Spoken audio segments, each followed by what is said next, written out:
Hello students, कैसे हो आप सब। आज हम कुछ नया सीखने वाले हैं, जैसे कि दिस दोस दैट दोस। अभी आप बोलोगे कि मैम मुझे इसमें बहुत ही ज़्यादा कन्फ्यूजन होता है, और पहली बात तो ये कि मुझे समझ में ही नहीं आता है कि दिस में फ़र्क क्या होता है और दैट दोस में क्या डिफरेंस होता है।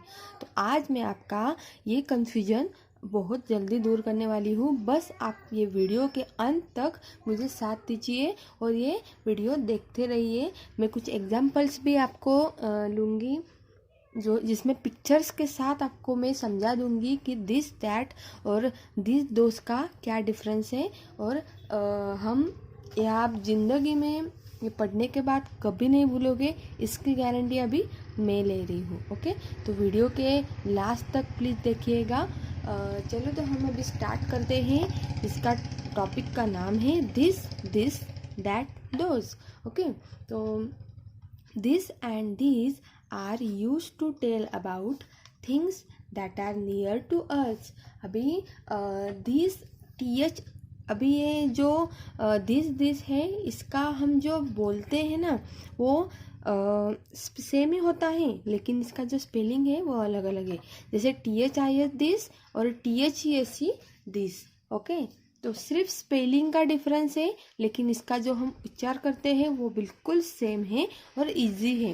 तो दिस, अब पहले हम देखते हैं कि ये THIS दिस क्या होता है। तो THIS दिस का मतलब जो पर्सन या फिर कुछ भी, जो भी चीज़ है वो एक ही है, जो एक ही है और हमारे पास में है या फिर हमारे पास बैठी है, तो उसको हम बोलेंगे THIS दिस। ओके, तो यहाँ तक तो आपको क्लियर हो गया होगा कि वो दिस लिखने के लिए वो एक ही होना चाहिए और पास में होना चाहिए। ओके, तो अगर ये यहाँ पे हमें एग्जाम्पल में, यहाँ पिक्चर में हमें दिखाया है कि ये डॉग है और ये क्या है, एक ही है और पास में बैठा है। ओके, तो इसको हम बोलेंगे THIS this is a dog. Okay, तो और THESE दिस जो होता है, तो अगर एक से ज़्यादा हो तो वहाँ पे यूज़ करते हैं THESE दिस, लेकिन दोनों का पर्पज़ एक ही है कि क्या होना चाहिए, नियर। नियर मतलब हमारे वो चीज़ पास में होनी चाहिए। अभी सपोज देख लो, ये एक बुक है और ये बुक एक ही है जो मैंने पास में ली है, तो मैं इसके लिए कौन सा दिस यूज़ करूँगी, तो ये वाला दिस यूज़ करूँगी। और अगर यहाँ पे मैंने बहुत सारी बुक्स रखी होती, एक से ज़्यादा बुक्स रखी होती, तो मैं मेरे पास रखी होती, तो मैं कौन सा वाला दिस यूज़ करती, ये वाला दिस यूज़ करती। ओके, जैसे इस एग्जाम्पल में आपको दिया है कि ये वाला जो डॉगी है ये एक ही है लेकिन पास में बैठा है, तो इसके लिए हमने THIS दिस यूज़ किया। और ये वाले जो सारी बिल्लियाँ हैं, कैट्स हैं, तो ये भी हमारे पास में ही बैठी है, लेकिन ये एक से ज़्यादा है, तो इसके लिए हम THES दिस यूज़ करेंगे। ओके, तो ये वाला दिस का कंसेप्ट तो हमारा क्लियर हो गया। अभी हम दैट और दोस का कंसेप्ट देखेंगे। अभी यहाँ पे बताया है that and those are use to tell about things that are far from us. That और दोज तब यूज करते हैं जब कोई चीज़ हमसे दूर हो। ओके, अब वो कैसे, तो जैसे ये एक टाइगर है और ये टाइगर हमसे दूर खड़ा है, लेकिन ये एक ही टाइगर है जो हमसे दूर खड़ा है, तो यहाँ पे हम लगाएंगे THAT that. Okay, is that clear. तो दैट इज द टाइगर, तो ये वाला कंसेप्ट हमारा दैट का क्लियर हो गया। अभी हम देखते हैं दोज। ये जो चिड़िया आपको उड़ती हुई दिख रही है, बर्ड्स दिख रहे हैं, ये एक से ज़्यादा हैं, लेकिन ये हमसे कैसे हैं, दूर उड़ रहे हैं। ओके, दूर है, तो यहाँ पे हम लगाएंगे THOSE दोज। ओके, तो दिस दैट दोस्त का ये डिफरेंस आपको समझ में आ गया। अगर आपको नहीं समझा है तो ये वीडियो रिपीट देख लीजिए, या फिर मैं आगे चलकर आपको तो मैं बताने वाली हूँ ही। ओके, आगे हमें दिया है डिड यू नोटिस दिस और that is used when there is only one thing. अभी मैंने पिछले इसमें आपको जैसे बताया, अभी अभी आपको मैंने बताया कि दिस के लिए भी और दैट के लिए भी एक ही चीज़ लगती है, जो हमारे दिस के लिए हमारे पास होनी चाहिए और दैट के लिए हमसे दूर होनी चाहिए। अभी पास और दूर में कैसे जान रही हूँ, ये जो सेंटेंस है इसके पास में ये चीज़ दी है और ये सेंटेंस के थोड़े दूर ये वाली चीज़ दी है। तो ओके तो ये कैसी है, पास में है, तो इसको लगा देंगे THIS दिस, लेकिन एक कंडीशन पे कि ये वाली चीज़ एक ही होनी चाहिए। ओके, एक से ज़्यादा नहीं होनी चाहिए।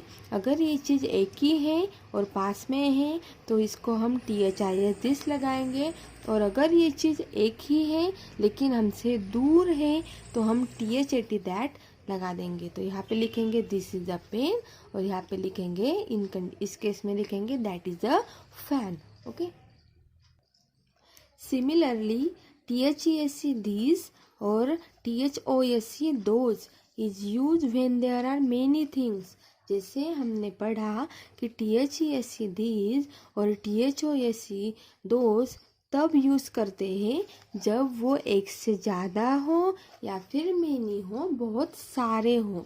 जैसे कि यहाँ पे बहुत सारे टॉयज़ दिए हैं लेकिन इसलिए इसको THESC दिस यूज़ करेंगे, लेकिन एक कंडीशन पे कि वो टॉयज़ हमारे पास होने चाहिए। ओके, अभी यहाँ पे बहुत सारी काइट्स हैं, लेकिन इसलिए उनको THOSC दो यूज़ करेंगे, लेकिन एक कंडीशन पे कि वो इस हमसे कैसे होनी चाहिए, फार होनी चाहिए, मतलब दूर होनी चाहिए। तो यहाँ पे मेनी के लिए THOSC दो यूज़ करेंगे, बस वो चीज़ दूर होनी चाहिए। ओके, तो दिस दैट दोस्त का तो ये तो डिफरेंस हमने अच्छे से समझ लिया। अभी हमने वो टॉपिक अच्छे से पढ़ लिया। अभी एक्टिविटी बुक में हमें कुछ एग्जाम्पल्स दिए हैं जो पिक्चर के साथ दिए हैं ताकि हम अच्छे से समझ सकें। अभी observe the pictures and complete the sentence using this that this those. Okay, ये यूज़ करके हमें अभी देखना है कि हमें कितना समझा है और कितना नहीं समझा है। तो यहाँ पे दो कॉलम हमें दिया है, एक है NEAR नियर। नियर मतलब होता है पास में। ओके, यहाँ पे मैंने लिख दिया ताकि आपको आगे चलकर प्रॉब्लम ना आए। और फार मतलब होता है दूर। ओके, तो अब तो ये यहाँ पे आपको कंफ्यूजन नहीं होगा नियर मतलब क्या और फार मतलब क्या, क्योंकि यहाँ पे मैंने मीनिंग भी लिख दिए। तो चलो हम स्टार्ट करते हैं। तो अभी ये जो मंकी आपको दिखाई दे रहा है ना, ये क्या है, फार उधर के साइड में है और नियर इधर के साइड में है। तो मंकी कौन से वाले कॉलम में आ रहा है, नियर के कॉलम में। ओके, तो इसको क्या बोलेंगे हैं हम, मंकी एक ही है और पास में है, तो क्या बोलेंगे, उसको क्या लगाएंगे, THIS दिस। ओके, तो यहाँ पे लिखेंगे दिस इज अ, ये क्या है, मंकी है, तो मंकी का स्पेलिंग हम यहाँ पे लिख देंगे मंकी। ओके, अभी फार वाले कॉलम में हमें आइसक्रीम दिए हैं जो कि एक से ज़्यादा हैं। ओके, और कैसे हैं, फार मतलब हमसे दूर है, तो उसको हम लगाएंगे THOSC those. Okay, those are ice creams. Okay, अभी बुक्स दिए हैं जो कि एक से ज़्यादा हैं लेकिन वो नियर के कॉलम में है, मतलब नियर मतलब पास है, जो एक से ज़्यादा है लेकिन वो पास है, इसलिए उसको लगाएंगे हम THESC this. Okay, this are books. अभी यहाँ पे हेलीकॉप्टर हमें दिया है, हेलीकॉप्टर यहाँ पे दिया है जो कि फार के कॉलम में है, जो दूर है, दूर के कॉलम में है, लेकिन वो कैसा है, एक ही है, इसलिए उसको हम यूज़ करेंगे THAT that is a helicopter. Okay, ये जो चेयर है ये पास है और एक ही है, इसलिए हम हमेशा की तरह इसको यूज़ करेंगे THIS, this is a chair. Okay, ये जो एलिफेंट्स आपको दिख रहे हैं ये फार के कॉलम में है, मतलब दूर है ये। ओके, तो लेकिन ये एक से ज़्यादा है, इसलिए हम इनके लिए यूज़ करेंगे THOSE, those are elephants. Okay, next जो दिया है एग्जाम्पल वो है फिश का। ये जो फिश है ये एक से ज़्यादा है, लेकिन ये नियर है, मतलब हमारे पास में है, तो इनके लिए हम यूज़ करेंगे THESE, दिस आर फिश। और ये जो बोट आपको दिख रही है ये दूर के वाले के कॉलम में है, मतलब ये दूर है लेकिन एक ही है, तो इसके लिए हम यूज़ करेंगे THAT, that is a ship. Okay, तो चलो हमने ये वाले जो इसके जो क्वेश्चंस थे वो पिक्चर के हेल्प से अच्छे से समझ लिया, ये कंसेप्ट दिस दैट दोज वाला। अब उसी तरह से और एक क्वेश्चन हम ये लेते हैं जो वर्कबुक में हमें दिया है, ताकि हमारा ये कंसेप्ट पूरा इसमें अभी क्लियर हो जाएगा। तो चलो और एक क्वेश्चन से हम ये दिस दैट का जो भी डिफरेंस है वो समझ लेते हैं। हमें कुछ पिक्चर्स हमें यहाँ पे दिए हैं जिससे हम आसानी से दिस दैट का डिफरेंस समझ सकते हैं। पहला हमें दिया है दिस आर बैग्स। यहाँ पे नियर में जो है, मतलब पास में जो भी चीज़ें हैं वो सारी दिए हैं। नियर मतलब पास में, और नीचे यहाँ पे फार मतलब दूर जो भी चीज़ें हैं वो दी हैं।